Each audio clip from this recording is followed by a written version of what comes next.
আসসালামু আলাইকুম। আমার হাতে একটি স্যামসাংয়ের পিসিবি, যার মাইক্রো কন্ট্রোলার ওপেন। একজন গ্রাহক এটা আমাদেরকে পাঠাইছে। সো আমরা মাইক্রো কন্ট্রোলারটা অলরেডি খুলে ফেলছি, কারণ এটার যেই করুণ অবস্থা, শর্ট ভিডিও যদি আমার আমার দেখে থাকেন আপনারা, তাহলে সেখানে দেখতে পাবেন। সো আমি যেটা করছি, এটাকে ক্লিন করে ফেলছি এবং আমি আসলে এটাকে কিন্তু আবার ব্যবহার করব।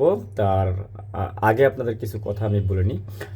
দেখেন, এইখানে পিসিবিটা সে একদম দেখেন ফ্রেশ ভার্সন। সে এটাকে ট্রাই করছিল, সে নতুন এবং পিসিবি নিয়ে কাজ করতেছে। তো আসলে বিপদে পড়লে যেটা হয়, যে প্রয়োজনীয় যে জিনিসটা, মানে তার প্রয়োজন এটা মেরামত করা, যেহেতু সে ফ্রিজের আসলে কাজ করতেছে অনেক দিন যাবৎ, হয়তো বা সিনিয়র অনেক, এখন পিসিবির কারণে হয়তো সে একটু গাবড়ে যাচ্ছে, বা পিসিবির কারণে সে একটু নতুনত্ব ফিল করতেছে নিজের কাছে ইনভার্টার সিস্টেমটা আসার পরে। সো অনেক সময় দেখা যাচ্ছে দূরের কারণে কি হচ্ছে, টেকনিশিয়ানও পাওয়া যাচ্ছে না রিপেয়ার করার, বা সে আসলে রিপেয়ার করতে গেলে তার লাভাংশও আরেকজনে নিয়ে নিচ্ছে। সো এই বিষয়টা ফলো করতে গেলে দেখা যায় যে সে নিজেই ট্রাই করে। তো নিজেই ট্রাই করার ক্ষেত্রে সে আসলে কী কী ভুল করে, বা তার মতো যারা আছেন তারা কী কী ভুল করেন, সেই জিনিসটা একটু দেখি। সর্বপ্রথম সর্বপ্রথম ভুলটা এইটা করেন যে আপনারা ইউটিউবের মতো প্ল্যাটফর্মে আপনারা একজনকে ফলো করেন, তার ভিডিও দেখেন এবং সেই ভিডিওটা দেখে আপনি সেই জিনিসটাকে সেম ওয়েতে সমাধান হবে মনে করে তার মতো এগিয়ে কাজটা করতে থাকেন। কিন্তু যদি আমি সহজ করে আপনাদের বলি, ইউটিউব থেকে কখনোই আসলে কাজ শেখা যায় না, বা ইউটিউবে আসলে কখনোই কেউ কাজ শিখাইতে আসে না যারা কাজ জানে। মূলত ইউটিউব একটা মার্কেটিং প্ল্যাটফর্ম, সোশ্যাল মিডিয়া। এইখানে আসলে সবাই সবার প্রমোশন করতে আসে এবং এইখানে সবাই মূলত তার যেই নলেজ, সেটার প্রভাব ফোকাস করতে আসে। ওকে, এখন একটা জিনিস আমি একটু যদি বলি, দেখেন ইউটিউব যেই পরিমাণ আর্নিং দেয়, অনেক ট্রেনিং সেন্টার চাইলে তার ট্রেনিং স্টুডেন্টদের থেকে বেশি আর্নিং এই ইউটিউবে করতে পারে যদি সেই পরিমাণ লং টাইম ভিডিও দেয়। কিন্তু তারা কেন ট্রেনিং সেন্টারে নেয়? কারণ ইউটিউব প্ল্যাটফর্মে তারা যদি শিখায়, তাহলে তারা একটা থেকে 5টা ব্যাচ কমপ্লিট করার পরে তারপরে আর তার কাছে কেউ কখনো কোনো স্টুডেন্ট আসবে না। সে হয়তো ইউটিউব থেকেই শিখে যাবে, বা ইউটিউব প্ল্যাটফর্মে যদি সে শিখায়, তখন তিনি তার যেই শিক্ষার যত আসলে তার যেই শিক্ষা প্রদান করার সময়, বা শিক্ষা দানের সময় যখন তার কোনো ত্রুটি থাকে, সেটা অনেকের সামনেই ফোকাস হয়ে যায়। তো প্রত্যেকটা শিক্ষা প্রতিষ্ঠানই মূলত প্রাইভেসি রাখে। তো এই জন্য দেখা যাচ্ছে কি, ট্রেনিং সেন্টারগুলো মূলত এখানে আসলে শিখায় না। কিন্তু দ্বিতীয় নাম্বার যেটা আছে, আমরা টেকনিক্যাল পার্সন যারা আছে তারা কেন শিখাই না, এইটা আপনাদের অনেকের কোশ্চেন থাকতে পারে।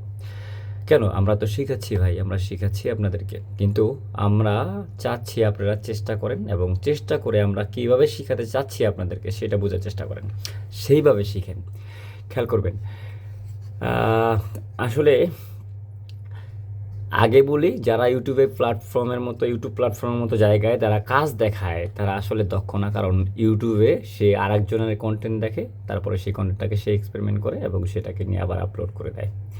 এতে করে যিনি ভিউজ ইনকাম করে, বা ভিউজ থেকে হয়তো বা আর্নিং করে, তার একটা পরিচিতি হয়ে যায়। আর দ্বিতীয় নাম্বার যেটা হয়, সেটা হলো সিনিয়ররা কেন দেয় না ভিডিও, বা যারা আসলে প্রফেশনাল কাজ করে তারা কেন দিচ্ছে না, বা তারা কেন দিবে না, দিতে চাচ্ছে না। দেখেন, তাদের প্রফেশনাল যারা আসলে কাজ করে, তারা তো একদিন দুদিন এই জায়গাতে চলে আসেনি। এইটা নিয়ে একটু মজার আলোচনা করব। যারা সামান্য রিপেয়ার করবেন, একটু একটু লম্বা ভিডিওগুলো দেখে নেন, ভালো লাগবে। সো তারা কেন শিখাবে ভাই ইউটিউবের মতো প্ল্যাটফর্মে? কারণ তাদের কাজের যেই ভ্যালু, কাজের যে একটা সম্মান, সেটা তারা জানে, এবং সেই জিনিসটা তারা সম্মানী লোককেই দিতে চায়। মানে যারা আসলে তাদের কাজের মর্মটা বুঝবে, যারা আসলে তাদের কাজটাকে নিয়ে ক্যারিয়ার করবে, তাদেরকেই শেখাবে।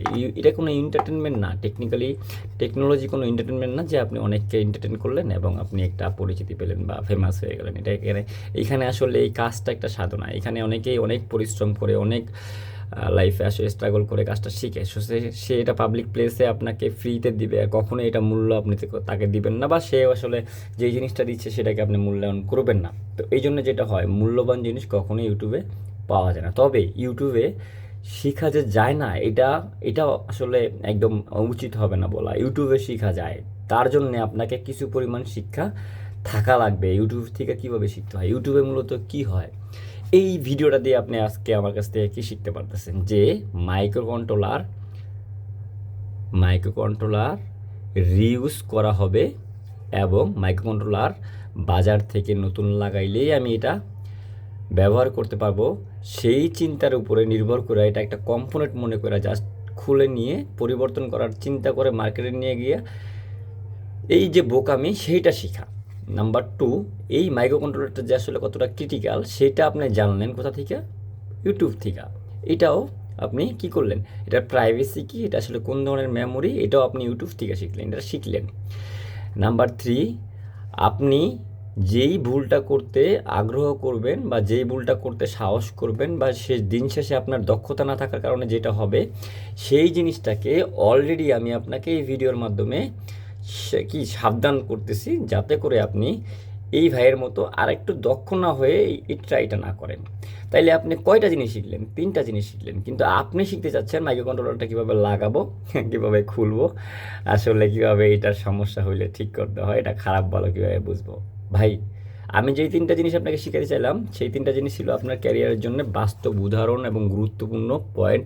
আর আপনি যেই 3টা জিনিস শিখতে চাইলেন সেটা আপনাকেই ক্রিয়েট করতে হবে নিজের জন্য, এবং সেই 3টা জিনিস চাইলেই আপনি শিখতে পারবেন। কিন্তু আমি যেই জিনিসটা আপনাকে এখন দিচ্ছি, যে সাবধানতা এবং এই যে আপনাকে মাইক্রো কন্ট্রোলার সম্পর্কে ইনফরমেশন, যেহেতু আমি আপনার থেকে একটু ভালো জানি যদি আপনি মনে করেন, এবং যেহেতু আপনি আমার ভিডিও ফলো করবেন, তাই আপনি যদি এই বিশ্বাস রেখে আমার ভিডিওটা দেখেন, তাইলে আমি সেই অধিকার থেকে বলবো যে আমি যেই সিনিয়র হিসেবে আপনাকে যে জিনিসটা শেখাচ্ছি সেইটা আপনার ক্যারিয়ারের বেস্ট অপশন। কারণ আপনি কখনো এই ধরনের ভুল করবেন না, এবং আপনি ভুল না করলে এই ভাইয়ের মতো, এই ভাই কী করতেছে, আমাদেরকে এটা কুরিয়ার করে পাঠাইছে, যারা আসলে দূর থেকে বিপদে থাকবেন বা প্রয়োজন পড়বে, তারা কুরিয়ার করে আমাদেরকে এই সার্ভিসগুলো নিতে পারেন চাইলে। হ্যাঁ, আমাদের ট্রেনিং সেন্টারে তো ট্রেনিং তো অনেকে নিচ্ছেনই, এবং যারা আসলে রিপেয়ার করবেন তারাও চাইলে করাইতে পারেন। কিন্তু মজার বিষয় হলো, এই কম্পোনেন্টটা আপনি সামান্য মনে করে যদি খুলে ফেলেন, হয়তো আপনাকে আর একজন গ্রাহকের ফ্রিজটাকে অন্ধ করে দিবে, বা হয়তো সেটাকে শাটডাউন করে দিবে। সো আপনি বাজার থেকে হয়তো নাও পেতে পারেন, অথবা পেলেও আপনার হয়তো বা লাভাংশ থেকে অনেক বেশি খরচ দিয়ে আপনাকে কিনে সেটা কাস্টমারকে লাগিয়ে দিতে হবে। কারণ টেকনোলজি এখন আসলে অনেক বেশি আগায় গেছে, যেখানে গ্রাহকরা অনেক বেশি এক্সপার্ট বা অনেক বেশি অভিজ্ঞ, জানা ইনফরমেশন ইন্টারনেট যুগ। আচ্ছা, এখানে একটু বলি, ভিডিওটা অনেক লং হয়ে যাবে। আপনারা যারা ভিডিও দেখেন কন্টিনিউ, তারা আমার এই ধরনের আলোচনা দেখলে বুঝতে পারবেন আমি আপনাদের কীভাবে বোঝানোর চেষ্টা করি। সো আমরা কী শিখাই সেটা প্রয়োজন কিনা সেটা জানতে গেলেও আপনাকে কিছু পরিমাণ বেসিক কাজ জানা লাগবে, বাস্তব ফিল্ডে কাজ করা লাগবে। প্রফেশনাল লোকদের জন্য মিজুটেক চ্যানেলটা, নর্মালি স্টুডেন্টদের জন্য না, যারা আসলে একদম ইঞ্জিনিয়ারিং খেলনা মনে করে টেকনোলজিকে কাজ করতেছেন, ওকে, এদের জন্য এই চ্যানেল না। সো তারা গিয়ে সুন্দর করে আইসি কী জিনিস, রেজিস্টার কী জিনিস, ক্যাপাসিটার কী জিনিস, এগুলো দেখতে পারেন। প্রফেশনাল যারা কাজ করে এটা তাদের জন্য চ্যানেল। আচ্ছা, এখানে এই আইপিএমটা তিনি ওপেন করছে, সে মনে করছে এটা খারাপ, সে এটাকে চেঞ্জ করার চেষ্টা করছে, অথবা রিসোল্ডারিং করছে, মানে সোল্ডারিং করছে আর কি, ক্লিন করছিল, এটা ওপেন করছিল। নাম্বার 2, মাইক্রো কন্ট্রোলারটা হটগান দিয়ে হিট দিয়েছে এবং পুরো জায়গাটা ফুলিয়ে ফেলছে এবং এটাকে নষ্ট করে ফেলছে, যেই প্রিন্টিং লেয়ারটা বা ট্রেস যেটাকে বলি। নাম্বার 3 হলো, সে এই ক্যাপাসিটারটাকে খুলে এটাকে আবার পরিবর্তন করে হয়তো লাগাইছে বা আবার অরিজিনালটা লাগাই দিয়েছে। নাম্বার 4, এই রেয়ারগুলো সে পরিবর্তন করছে। নাম্বার 5, সে এই যে পিডাব্লিউএমআইসি বা এই যে ডিসি টু ডিসি কনভার্টার, এটাকেও সে পরিবর্তন করছে, অথবা এটাকে চেঞ্জ করছে, বা এটাকে সে খুলছে এখান থেকে, সার্কিট থেকে। এরপর নাম্বারটা হলো, সে এইখানে এই ক্যাপাসিটারগুলো সে খুলছে, এই যে ক্যাপাসিটারগুলো সে খুলছে, সবগুলো ক্যাপাসিটার সে ভ্যালু মাপ দিছে। এরপরে সে আরও যা করছে তা হলো সর্বোচ্চ চেষ্টা করছে, এবং সে এটাকে সময় দিয়ে ব্যর্থ হয়ে গেছে। এখন হয়তো আমি এটা তাকে সার্ভিস করে দিলে সে এইখান থেকে সেভ হবে, অথবা তার গ্রাহক এই জিনিসটার থেকে মুক্তি পাবে, বা এই সমাধানটা সে তার সার্ভিস হোল্ডার হিসাবে তার গ্রাহককে দিতে পারবে। কিন্তু এই যে ভুলটা বা এই যে অজানার যে প্রেশার, উনি জানেন না, এটা ওনার ভুল না, কারণ উনি আসলে এটা নতুন হয়তো বা ওনার সামনে এটা হঠাৎ করে চলে আসছে, বা যেটা হচ্ছে আসলে তার আশেপাশে এরকম চাইলে সে তাৎক্ষণিক করায় নিতে পারতেছে না, বা তার এটা কাজ যে না, বা সে যেটা দক্ষ না সেটা সে চাইলেও গ্রাহককেও বলতে পারতেছে না। এই বিষয়গুলো নিয়ে যেটা হয়, সে চেষ্টা করবে, এই চেষ্টা করতে করতে শিখতে হয়। কিন্তু মূল বিষয় হলো, চেষ্টা করতে করতে যে শিখতে হয়, প্রয়োজন একজন কোথায়, কখন, কিভাবে চেষ্টা করবেন, কোন ধরনের চেষ্টাগুলো আপনার জন্য প্রযোজ্য, সেই ধরনের একটা গাইডলাইন। এই গাইডলাইন আপনাকে কে দিবে? এই মিজুটেক চ্যানেল দিবে, ওকে। এইটার জন্যই বলি আমি যে আমি ইউটিউবে কাজ শিখাবো কি ভাই, এইটা সোল্ডারিং রিসোল্ডারিং করা, এটা খারাপ ভালো ইউর করে, এগুলো নিয়ে ভিডিও তো ইন্টারন্যাশনালি না, এগুলো নিয়ে বইই আছে, আপনি পড়লেই শিখতে পারবেন। কিন্তু এই যে ডাটাগুলো সেগুলো আপনি কোথা থেকে পাবেন? এই যে ভুল ত্রুটি, এই যে অ্যাক্সিডেন্ট, এই বিষয়গুলো আপনি কোথা থেকে পাবেন? সো আপনাকে অফকোর্স সাবধানের সাথে এটার সমাধান আমরা যদি অবশ্যই আপনাদেরকে দেখাবো, এটা লাগায় দেখাবো এবং আপনারা দেখবেন এটা কী সমস্যা হয়েছে। আমি আপনাদেরকে পার্ট নাম্বার দেখাই দিচ্ছি। কিন্তু আপনি এটা যদি নেক্সটে করেন বা যারা এটা করবেন তারা সাবধানের সাথে আসলে একটু সময় নিয়ে কোর্স বা ট্রেনিং করে বা যে একজন দক্ষ লোকের সাথে সময় দিয়ে তারপর এটা শুরু করেন, বেটার হবে ভাই। যদি আপনার গ্রাহক দেখে একটা সময় যে না এটার হচ্ছে না, আপনি ফেরত দিলেন গ্রাহক যদি সেটা তৃতীয় পার্সন বা থার্ড পার্সন কারো কাছে দেয়, আর সে যদি আবার আপনি যেভাবে বললাম সে যদি সৎ উদ্দেশ্যে না অসৎ নিয়ত আবার আপনার সম্পর্কে একটা কমপ্লেন তা গ্রাহকের কাছে দিয়ে বলে যে এটা তো নষ্ট করে ফেলছে, তখন আপনার ক্যারিয়ারে কী হবে বা আপনি কখন কী করবেন? হয়তো বা গ্রাহক যদি খারাপ মানুষ হয় আপনাকে প্রেশার দিয়ে জরিমানা পর্যন্ত নিয়ে নিতে পারবে বা নিয়ে নিবে, এটা গ্রাহকের অধিকার আছে। যদি আমরা ভুল ত্রুটি করি বা অ্যাক্সিডেন্ট করলে, অফকোর্স এটা ডাক্তারি না, এটা টেকনোলজি বাট ইঞ্জিনিয়ারিং, এইখানে আমরা অনেক জরিমানাও দিতে হচ্ছে। ওকে, আমরা যার জন্যে কাজ করি তার জন্যে কাজ করার পরেও তাকে সার্ভিস দেওয়ার পরার চেষ্টা করার পরেও আবার তার জন্যে আমাদেরকে আর্থিকভাবে কী করতে হচ্ছে?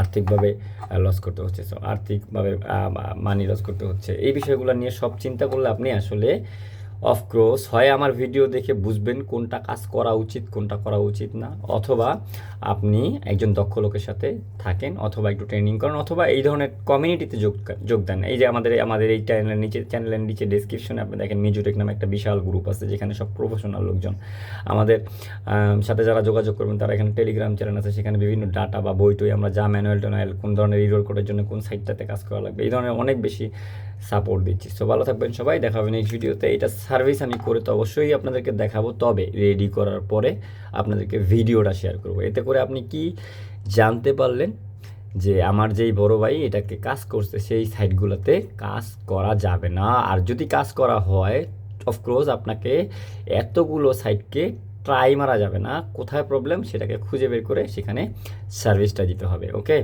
জ্বর হইলে যেমন আমরা ওষুধটাকে খেয়ে দেহে প্রবাহিত করি, সেম আমরা এই সার্ভিসটার যে ওষুধটা কোথায় কখন দিতে হবে সেটাও আমাদের জানা প্রয়োজন। ভালো থাকবেন সবাই, দেখা হবে নেক্সট ভিডিওতে। আল্লাহ হাফেজ। এটা লাগিয়ে আমরা চালু করবো ইনশাল্লাহ।